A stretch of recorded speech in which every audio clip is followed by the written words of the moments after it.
The news cycle begins with breaking news. It's not news that's necessarily breaking, but it's just the headline and banner on the screen that says breaking news. This usually begins around 6 a.m. and basically serves the purpose of saying, hey, here we are, we're up and broadcasting, watch us. It's about 11% of the news cycle. Next, we usually get airplanes with faulty landing gear circling an airport.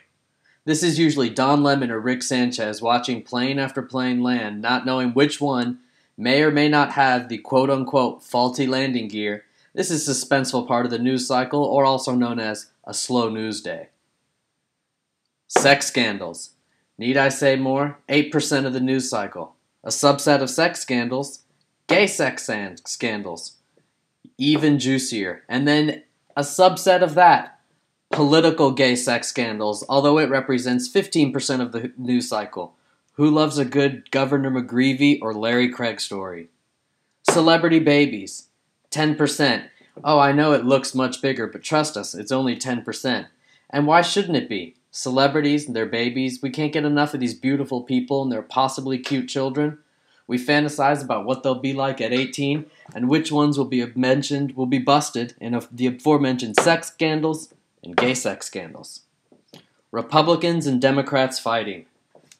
This has grown in share of the news cycle and it's been driving it lately.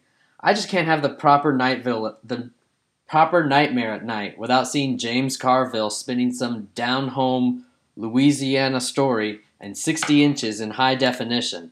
I mean, it just, and then a team of political operatives behind their laptops giggling away. I just can't sleep properly at night without seeing that. The stock market. Stock market's grown substantially in share lately because as the economy melts down. They love to tell us, don't look at the market day to day. This isn't about the Dow. Yet a tiny little box in the corner of the screen shows you every minuscule second of the Dow.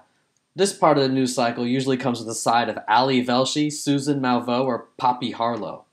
Poppy Harlow? Come on, I need a more serious name about Poppy Harlow unless the story's about a cute puppy. Sarah Palin. Palin. The news cycle, like nature, abhors a vacuum, and Sarah Palin's a vacuum of media exposure. It angers the news cycle, so it focuses on her very intently for 6% of the time. CNN behind the scenes. It's just 1%, but it's growing.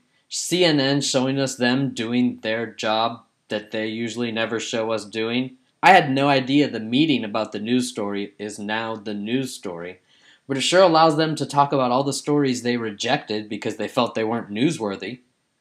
iReports. 10% of the time. You, me, them taking clips off of other shows, getting ratings off the back of other writers for free. Larry King. This is the end of the news cycle. There's two things you never hear at the same time, Larry King and breaking news. He's the official signal that the news cycle is over, and we go into adult programming until the morning. Anderson Cooper, and he shows us the full 360.